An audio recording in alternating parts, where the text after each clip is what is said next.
गंगा नदी तंत्र पढ़ाएंगे और गंगा नदी तंत्र के बारे में आप लोगों को बताएंगे, जानकारी देंगे। लेकिन उससे पहले थोड़ी सी जानकारी आपके लिए बहुत ज़्यादा ज़रूरी है। और जानकारी कौन सी है? याद है कल मैंने आप लोगों को बताया था कि हमारी बहुत सारी नदियाँ कहाँ बहती थी? पूर्व से पश्चिम की ओर। हमारी बहुत सारी नदियाँ पूर्व से पश्चिम की ओर बहती थी। और पूर्व से पश्चिम की ओर बहने का कारण था कि भाई हमारी भारत की जो नदियाँ थी, तिब्बत की जो नदियाँ थी, उसका ढाल पूर्व से किस तरफ था? पश्चिम की ओर था। इस मैप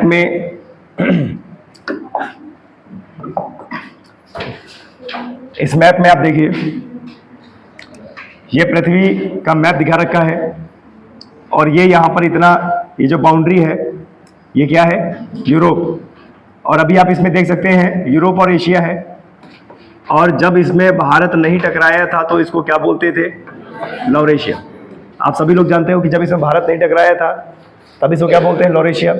अभी देखिए इसमें कोई भारत का नामो निशान नहीं है ना? तो जब भारत का नामो निशान नहीं था तो ये जो जलराशि है इसको कौन सा सागर बोलते थे? टीथिस सागर। टीथिस सागर बोलते थे। ओके, अब एक चीज और बता दें, इसी टीथिस सागर में जो कि उधर भूमध्य सागर को जोड़े हुआ था, एशिया की बहुत सारी नदियां, छोटी छोटी बड़ी बड़ी नदियां उत्तर की ओर से बह के अपना पूरा का पूरा जल गिराती थी टीथिस सागर में। और जितना भी मलबा था, अपनी नदियों का जितना भी मलबा था, वो पूरा का पूरा मलबा टीथिस सागर में गिराती थी। नतीजा टीथिस सागर के तल को भरती थी। तो क्या हुआ कि टीथिस सागर के जब तल को भरा तो टीथिस सागर का जो तल है वो भारी हुआ और भारी होने की वजह से नीचे को दबता गया। अब ये कुछ सेम ऐसा प्रोसीजर होता है कि जैसे मान लीजिए कि कोई रॉड है लोहे की और उसके बीच में अगर आप वजन डालते जाओ तो क्या प्रतिक्रिया होगी?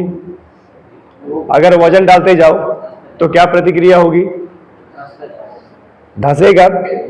जो रॉड है वो धंसेगी और जो रॉड धंसेगी तो नीचे को जाएगी और जो उसके किनारे होंगे वो आपस में पास आने की कोशिश करेंगे। ऐसे ही सिद्धांत है। आपने कभी वो स्केल देखा है, लोहे वाली स्केल, कि अगर उसको बीच से प्रेस करो तो मुड़ती है और जो किनारे हैं वह पास आने की कोशिश करते हैं।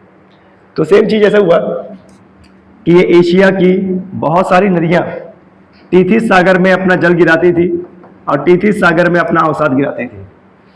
नतीजा क्या हुआ कि बहुत सारा अवसाद जमा किया टीथिस सागर में, तो टीथिस सागर नीचे को धंसा। नतीजा क्या हुआ कि यहां पर जो भारत था और ये किनारा और भारत का किनारा क्या आया? पास आया। और जो ये नीचे की तरफ धंसा इसी को बोलते हैं टीथिस भूसन्नति। इसी को क्या बोलते हैं? टीथिस भूसन्नति। भूसन्नति का मतलब क्या होता है कि भू का धंसना। एक प्रश्न बनता है कि हिमालय की उत्पत्ति कैसे हुई है? हिमालय की उत्पत्ति कैसे हुई है? ये तो आप सब लोगों को पता है कि भाई हिमालय की उत्पत्ति गोंडवाना धरती का भारत और लॉरेशिया के टकराने से हुई है। पर बात यह है कि भू विवर्तन की खिसकाव के कारण भारत आगे तो गया, पर एक कारण और था, भूसन्नति, टीथिस भूसन्नति। अभी मैंने एक एग्जाम दिया था 1-1.5 साल पहले, उसमें प्रश्न आया था कि भाई हिमालय पर्वत श्रृंखला की जो उत्पत्ति है वो कैसे हुई है? तो उसमें उत्तर लिखा हुआ था भूसन्नति, टीथिस भूसन्नति, बहुत सारे थे, लेकिन उसमें ये नहीं लिखा था कि दो भूभाग के टकराने से, ये ऑप्शन था ही नहीं। तो उसमें जो करेक्ट आंसर मांगा था वो था टीथिस भूसन्नति, कि भाई टीथिस सागर में कई करोड़ों साल तक नदियों अपना जो डेल्टा है, जो अवसाद है वो रखती गई। नतीजा भारी हुआ, टकराया तो नहीं, नीचे को धंसा और दो किनारे आपस में जुड़े। तो अवसाद जो मिट्टी थी, अवसाद सा, वो क्या था? उठ गया और उसके उठने के कारण क्या बना? हिमालय पर्वत श्रृंखला। लेकिन आपको एक चीज बता दें, बहुत सारी नदियां एशिया के तिब्बती क्षेत्र से बह के ये यहां पर कैस्पियन सागर है, इसमें अपना जल गिराती थी। बहुत सारी नदियां जो आज भारत की नदियां हैं, या जो आज अरब सागर में गिरती हैं, या जो आज बंगाल की खाड़ी में गिरती हैं, वो नदियां पहले कहां से? तिब्बत से बहकर अरल सागर या कैस्पियन सागर में अपना जल गिराती थी। यानी हम बोल सकते हैं कि हमारे एशिया का जो ढाल था वह पूर्व से कहाँ था? पश्चिम था। तो जो नदी अपना जल गिराती थी उस नदी को बोलते हैं क्या? Indo Oxus. इंडो ऑक्सस नदी जो तिब्बत से बहकर अपना जल गिराती थी कैस्पियन सागर में, अरल सागर में, उसको बोलते थे इंडो ऑक्सस। और ये कब की बात है? ये प्लिस्टोसीन काल की बात है। और प्लिस्टोसीन तब का काल है जब मानव की भी उत्पत्ति नहीं हुई थी। क्लियर है? एक और नदी थी, गंगा नदी आप बोल सकते हो, वो भी अपना जल यहीं गिराती थी। एक और नदी थी ब्रह्मपुत्र नदी, वो अपना जल ऐसे ऐसे करके गिराती थी टीथिस सागर में, जिसको आज हम अरब सागर के नाम से जानते हैं। ब्रह्मपुत्र नदी, ध्यान देना, ब्रह्मपुत्र नदी वही मानसरोवर झील से बहकर, पहले वो पूर्व की ओर नहीं बहती थी, पहले वो पश्चिम की ओर बहती थी। अब पश्चिम की ओर बह के ये अपना कैस्पियन सागर में ना जाके ये अरब सागर में गिरती थी। फिर ब्रह्मपुत्र नदी से नीचे की जो नदियां हैं ये कहाँ जल गिराती थी? टीथिस सागर में। और टीथिस भूसन्नति का कारण बनी। क्लियर है? ये वाली इमेज आपको बहुत अच्छे समझ में आई। आगे बढ़ते हैं। देखिए, ये वो समय है कि हमारा भारत, ये हमारा भारत है, हमारा भारत गोंडवाना धरती से टूटा था और धीरे धीरे यह आगे बढ़ा। और ये देखिए, ये जो भूभाग है, ये भूभाग, ये किस चीज का भूभाग है? लॉरेशिया का। किसका भूभाग है भाई? लॉरेशिया का। और ये जो बीच में सागर है, यही सागर क्या था? टीथिस सागर था। क्लियर है? इसमें बहुत सारी नदियां गिरती थी, तो इसने भूसन्नति करवाई। और भूसन्नति के कारण दोनों किनारे क्या है? पास में आए, यानी ये वाला किनारा और ये वाला किनारा। ठीक है? आए समझ में? अभी देखो, भारत धीरे धीरे आगे बढ़ रहा है ऐसे करके। अब ये बताइए, भारत पहले और नीचे था, साउथ अफ्रीका के पास, धीरे धीरे ऊपर आया, तो टीथिस सागर की क्या हो रही थी? समाप्ति हो रही थी, है ना? यहां पर एक प्रश्न पूछा जाता है कि जब भारत गोंडवाना धरती से टूटा तो वह किस दिशा में प्रवाहित हुआ? किस दिशा में गया? तो इसका सबसे सटीक उत्तर है उत्तर और उत्तर पूर्व। उत्तर और उत्तर पूर्व। अगर उत्तर आएगा तो भी सही है, उत्तर पूर्व आएगा तो भी सही है। ठीक है? चलिए नेक्स्ट इमेज आपको दिखाते हैं। देखिए, ये हमारा भारत और थोड़ा सा पास हुआ, टीथिस सागर की और थोड़ी समाप्ति हुई। अच्छा, ये वो समय था कि जब टीथिस सागर की धीरे धीरे समाप्ति हो रही थी, लेकिन भारत तो आगे की तरफ खिसक रहा था ना। तो टीथिस सागर का जो भी मलबा, समुद्री मलबा था, वो धीरे धीरे क्या हो रहा था? धीरे धीरे क्या है? उठ रहा था। ये जो मलबा टीथिस सागर का था, ये धीरे धीरे क्या है? उठ रहा था। सीधी सी बात है, आपने प्रैक्टिकल कभी किया होगा कि अगर किसी ढेर को हम आगे की तरफ खिसकाएंगे तो नीचे की तरफ नहीं जाएगा, वो ऊपर की ओर उठेगा, है ना?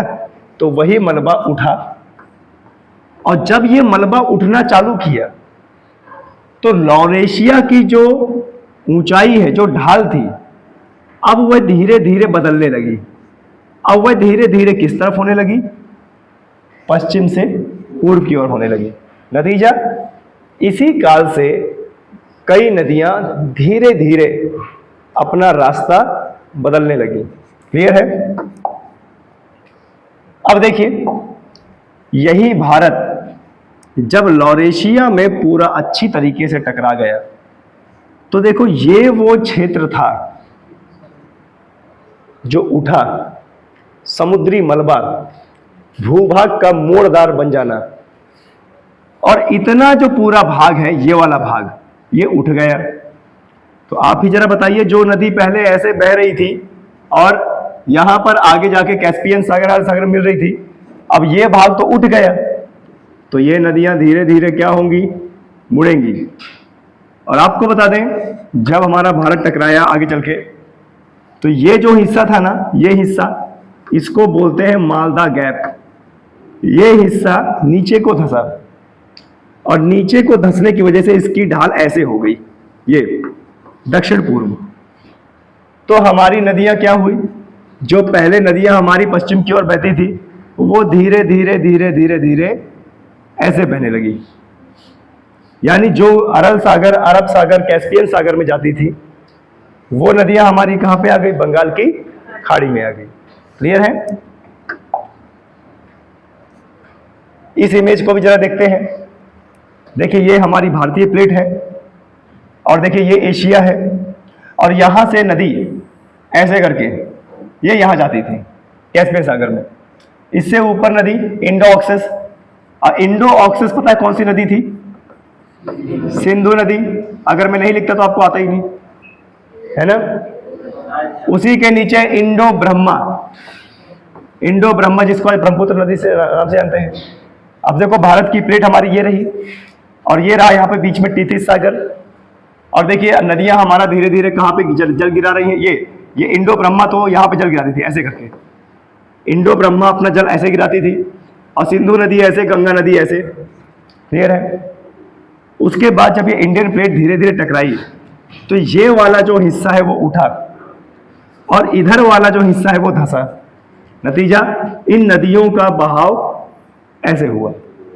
भाई सीधी सीधी बात है, जो जमीनी भूभाग धीरे धीरे उठेगा और जो धंसेगा, जहां पर ढाल होगी पानी उसी तरफ जाएगा, है ना? चलिए आगे बढ़ते हैं। देखिए, हमारा ये वाला पार्ट टकराया भारत का, तो यहीं से हमारी पर्वत श्रृंखला बननी शुरू हो गई, और जैसे जैसे धीरे धीरे टकराया, तो ये वाला हिस्सा उठा और ये वाला धंसा। नतीजा, ऐसे ही हमारी पर्वत श्रृंखला बन गई, चाप के आकार की, है ना? और क्योंकि ये हिस्सा उठा और ये हिस्सा धंसा, तो नदियों का धीरे धीरे रुख बंगाल की खाड़ी में आने लगा। पूरी तरह जब टकरा गया, तो देखिए चाप के आकार की हिमालय पर्वत श्रृंखला बनी, और यहीं पर बना पामीर का पठार। अब ये पामीर का पठार इतना ज्यादा उठ गया कि सिंधु नदी ने अपना रुख, जो ये बहती थी कहाँ? कैस्पियन सागर में, वो धीरे धीरे बहते बहते अब कहाँ आ गई? ठीक है? जो नदी बहती थी अरब सागर में, ढाल, ये देखो पर्वत का ढाल इतना ज्यादा उठ गया कि ये नदी जहां बहती थी पश्चिम की ओर, ये बहने लगी पूर्व की ओर, और पूर्व की ओर बहने के बाद ये कुछ इस तरीके से बहती है। जो नदी बहती थी इधर, वो नदी बहने लगी ऐसे, जिसको आज हम क्या बोलते हैं? गंगा नदी। तो कई सारी नदियों ने अपना जो रुख बदला है, उसका एक ही कारण है, और वो कारण क्या है? टकराव, दो प्लेटों का आपस में टकराव होना। क्लियर है? आगे देखिए, ये वो क्षेत्र है कि देखिए, जब हमारा भारत एशिया से टकराया था, तो किस प्रकार से एक चाप के आकार का हिमालय पर्वत श्रृंखला बना, और बड़ा ऊंचाई वाला क्षेत्र बना, और इतना ज्यादा ऊंचाई वाला क्षेत्र बना कि जाहिर सी बात है नदियों को अपना रास्ता चेंज तो करना ही था। अब देखिए, काफी ये सवाल होता है कि भाई अगर नदियां यहां बह रही थी, नदियां अगर ऐसे करके यहां बह रही थी, तो इसका प्रमाण क्या है? देखिए, जब नदी यहां से लेके यहां तक कैस्पियन सागर तक बह रही होंगी, तो सीधी सी बात है, इसने कई सारी चट्टानों का यहाँ पे इस रास्ते में कटाव किया होगा, कई सारी चट्टानों का कटाव किया होगा, धरती का कटाव किया होगा, पत्थरों का कटाव किया होगा। और इस रास्ते से जो पत्थर मिले हैं और जिस समय अवधि का ये बताया जा रहा है, वो पत्थर कार्बन डेटिंग के हिसाब से उसी समय अवधि के पाए जाते हैं। और सिद्धांत ये कहता है कि इस पत्थर का आकार सिर्फ पानी के कटाव से ही बन सकता है। आज वो वीरान है, तो मतलब पहले कभी वहां पर कोई नदी बहती रही होगी, और जब नदी का स्रोत देखा गया तो पता चला कि जो तिब्बत की नदियां थी वही यहां पर बहती थी। क्योंकि जब तिब्बत में भारत की प्लेट नहीं टकराई थी तो वहां पर उतनी ज्यादा ऊंचाई नहीं थी। भाई भारत की प्लेट टकराने के बाद ही तो ऊंचाई वहां पर बढ़ी है ना। चलिए आगे बढ़ते हैं। अब देखिए कुछ इस प्रकार से धरती का मोड़ हुआ, ऊपर प्लेट, ये जो नीचे यहां पे दिखाई दे रहा है इसको बोलते हैं मैग्मा चैम्बर। क्या बोलते हैं? मैग्मा चैम्बर बोलते हैं। और ये मैग्मा चैम्बर का मतलब देखिए, एक धरती का हिस्सा ये टकराया और एक धरती का हिस्सा ये टकराया। आप इसको भारत कह सकते हो और आप इसको क्या कह सकते हो? तिब्बत। जब दोनों आपस में टकराया तो देखो धरती क्या हो गई? मुड़ गई। और ये जो मुड़ा हुआ पार्ट है यही क्या है भाई? हिमालय। क्लियर है? अब आपको बता दें ये आज भी सक्रिय है, ये आज भी सक्रिय है। हमारा भारत आज भी आगे की तरफ खिसक रहा है। तो अगर हमारा भारत आज भी आगे की तरफ खिसकेगा, इतना बड़ा भूभाग अगर खिसकेगा तो सीधी सी बात है कंपन महसूस होगा। अगर कंपन महसूस होगा तो ये वाला क्षेत्र भूकंप सक्रिय क्षेत्र होगा। क्या होगा? भूकंप सक्रिय क्षेत्र होगा। यही कारण है कि नेपाल, बिहार, सिक्किम वाला क्षेत्र में थोड़े बहुत भूकंप के झटके महसूस किए जाते हैं। यही कारण है उसका। क्लियर है? तो आप लोग बहुत अच्छे समझे, आप लोग बहुत अच्छे समझे। कोई दिक्कत यहां तक समझ में आया ना कि नदी पहले कैसे थी कैसे नहीं हुई? टेक्निकली समझ में आ रहा है आप लोगों को? किसी को ऐसा लग रहा है कि भाई सत्यनारायण की कथा चल रही है, पता नहीं कि सत्यनारायण कब जन्म लेंगे और कब खुशी मनाएंगे? ऐसा क्या?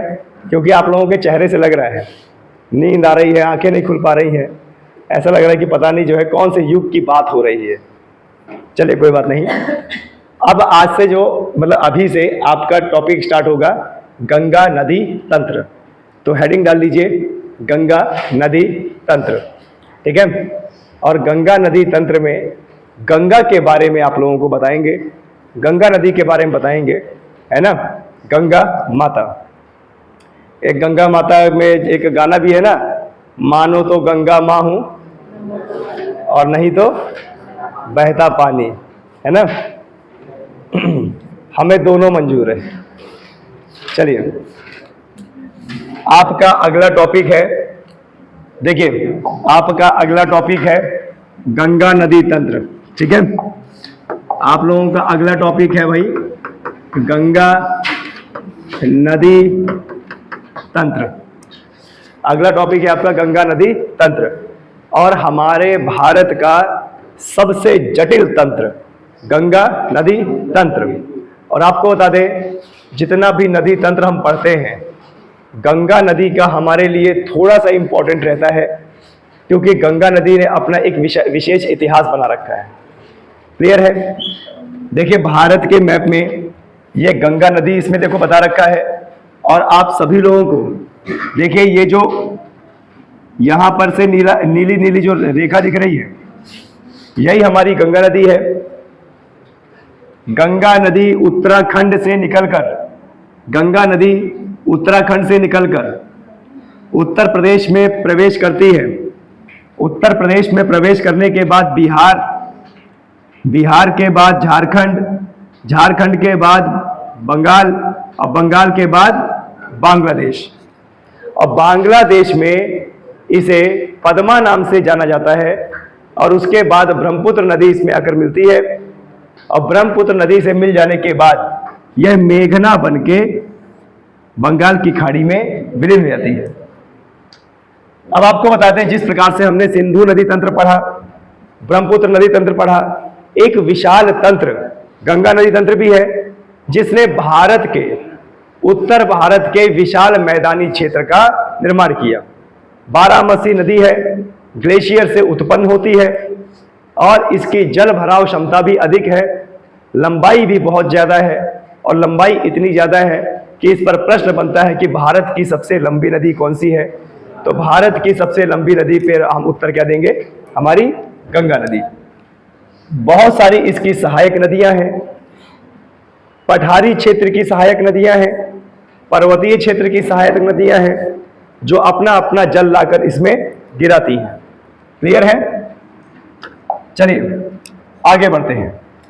सबसे पहले देखते हैं कि भाई गंगा नदी का निर्माण कैसे होता है। एकदम से हम नदी को गंगा नदी नहीं बोल देते। गंगा नदी बनने से पहले भी बहुत सारी नदियां रहती हैं। कोई भी लिखेगा नहीं, सिर्फ समझेगा।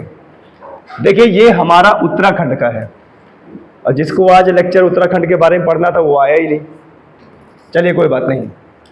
देखिए ये हमारा उत्तराखंड का इलाका है, और ये नीला नीला इसलिए इसमें पेंट कर रखा है ताकि आप लोग समझ में आए कि ये बर्फीला इलाका है। उत्तराखंड का ठंडी वाला क्षेत्र है, और उत्तराखंड का तिब्बत के पास वाला क्षेत्र है। कौन सा? तिब्बत के पास वाला, ग्लेशियर वाला क्षेत्र। क्लियर है? सबसे पहले अपनी निगाहें इधर कीजिए। ये यहां पर एक पर्वतीय क्षेत्र है, ग्लेशियर वाला क्षेत्र है, पहाड़ ही पहाड़ है, पहाड़ में ग्लेशियर है, जिसको बोलते हैं बद्रीनाथ। क्या बोलते हैं? बद्रीनाथ। मेरा आप लोगों से रिक्वेस्ट, आप लिखिए मत, पहले समझिए। आप नहीं समझेंगे तो लिखने का कोई मतलब नहीं। बद्रीनाथ जो पर्वत है, जो ग्लेशियर का रूप है, उसमें से एक नदी निकलती है जिसका नाम है अलकनंदा। क्या नदी निकलती है? अलकनंदा। और ये अलकनंदा नदी जब निकलती है तो इसके बाएं हाथ से एक और नदी आती है जिसका नाम है धौली गंगा। क्या है? धौली गंगा।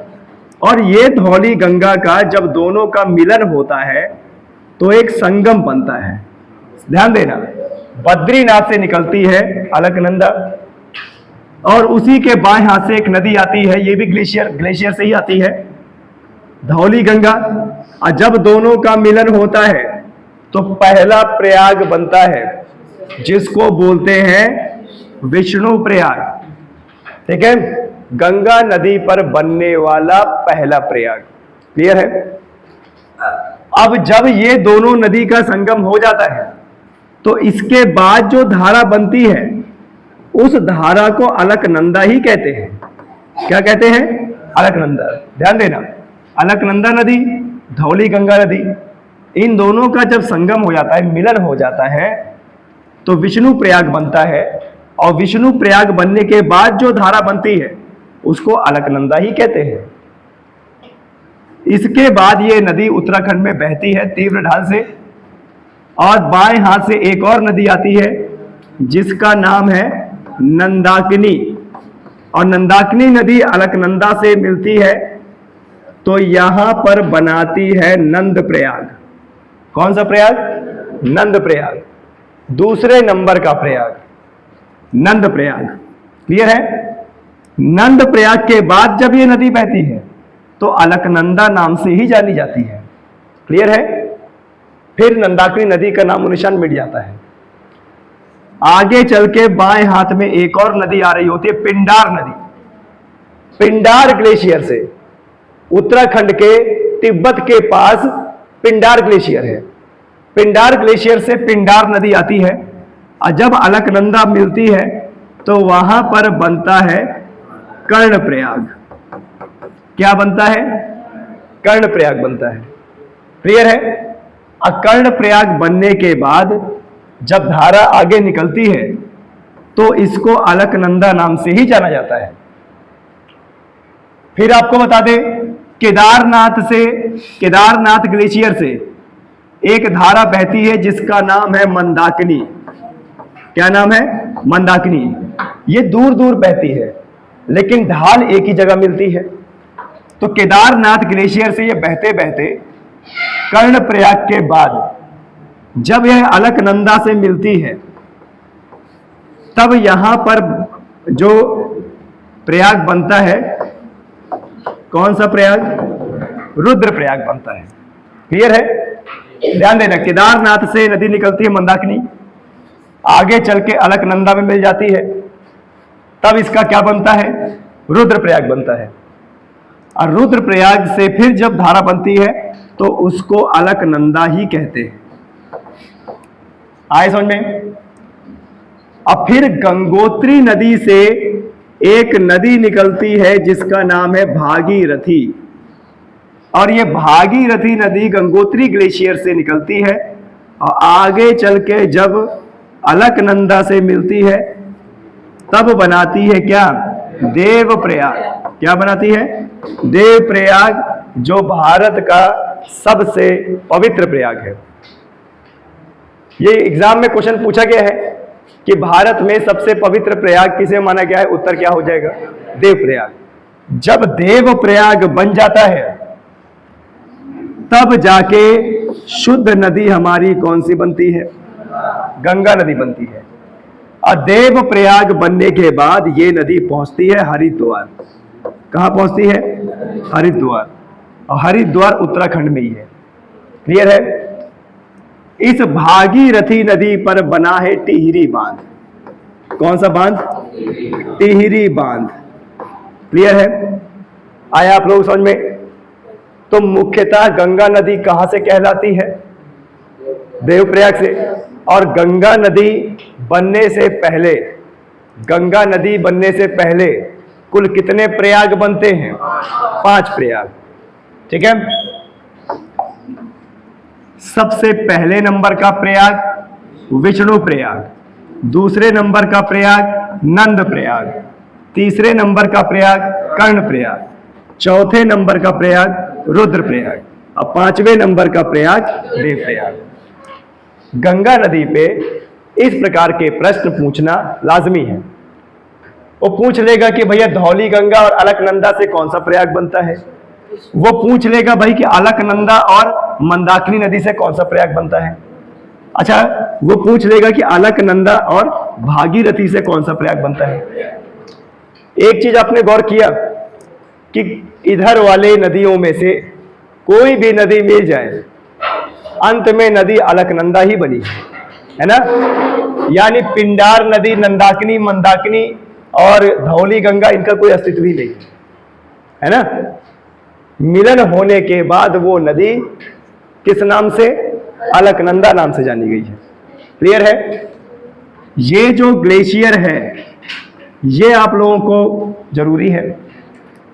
गंगोत्री ग्लेशियर के और पश्चिम में एक यमुनोत्री ग्लेशियर है और ये यमुनोत्री ग्लेशियर से यमुना नदी निकलती है, लेकिन दूर होने के कारण और ढाल होने के कारण ये नदी निकलती तो उत्तराखंड से ही है, लेकिन गंगा नदी में आके ये प्रयागराज में मिलती है ना।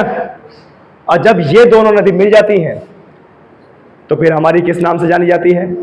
गंगा नदी, है ना। इलाहाबाद में ये जो नदी मिल जाती है तो किस नाम से जानी जाती है? गंगा नाम से जानी जाती है। ठीक है, चलिए अब थोड़ा सा पढ़ते हैं इसके बारे में।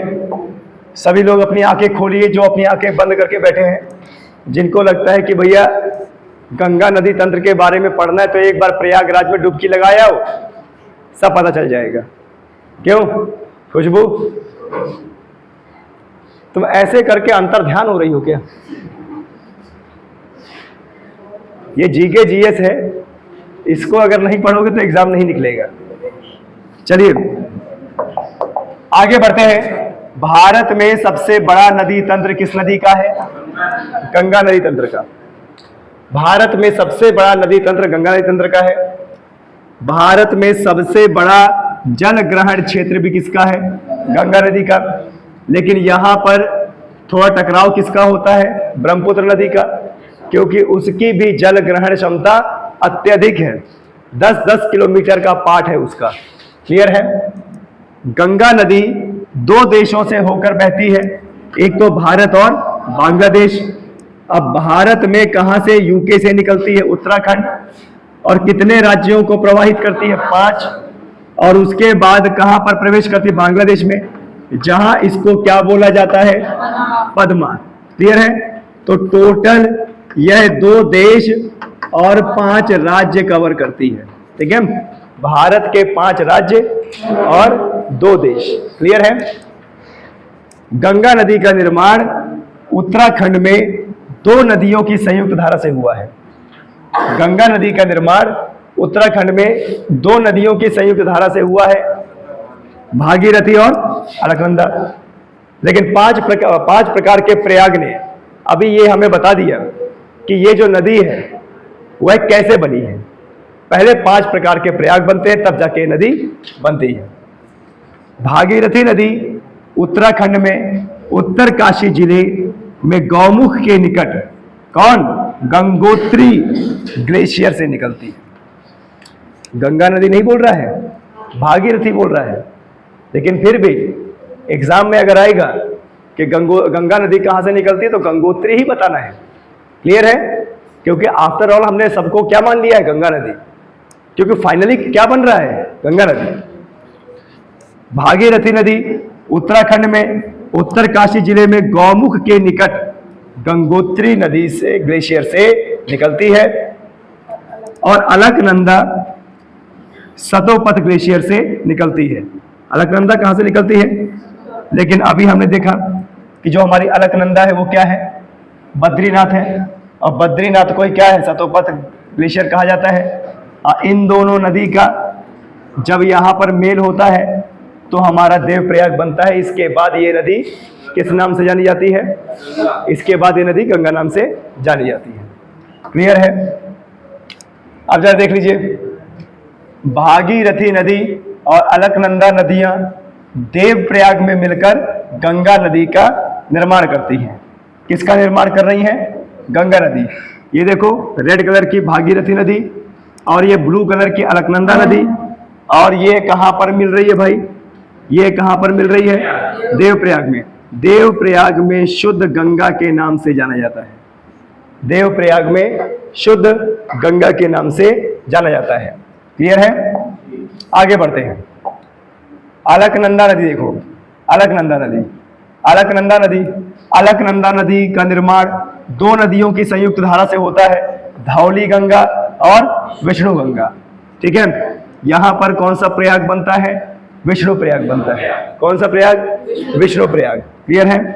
अब जरा देखिए, ये यहां पर देखिए, ये यहां पर देखिए, इस नदी को देखिए और धौली गंगा को देखिए, कौन सा प्रयाग बन गया? विष्णु प्रयाग बन गया। क्लियर है? आए समझ में? वो छोटी छोटी नदियां भी जुड़ती हैं, वो खैर हमारे एग्जाम में नहीं है।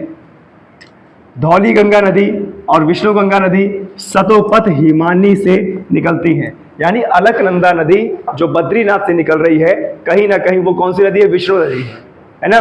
उसी नदी का नाम क्या है? अलकनंदा। ठीक है? और ये दोनों जब मिलती हैं तो कौन सा प्रयाग बनाती हैं? विष्णु प्रयाग। गंगा नदी पर बनने वाला पहला प्रयाग। ठीक है? आए समझ में?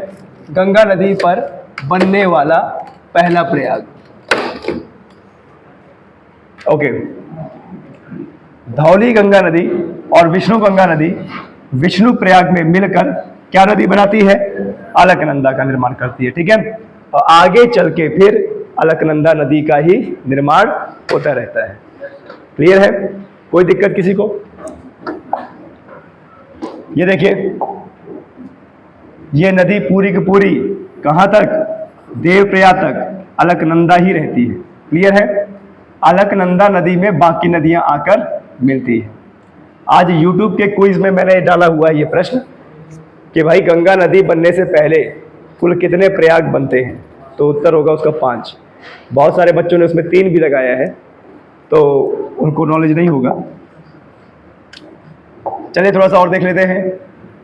विष्णु प्रयाग से आगे कर्णप्रयाग में पिंडार नदी और अलकनंदा नदी मिलती है, यह हमने देखा। रुद्रप्रयाग में अलकनंदा नदी और मंदाकिनी नदी मिलती है। और रुद्रप्रयाग से आगे देवप्रयाग में अलकनंदा नदी और भागीरथी नदी मिलती है।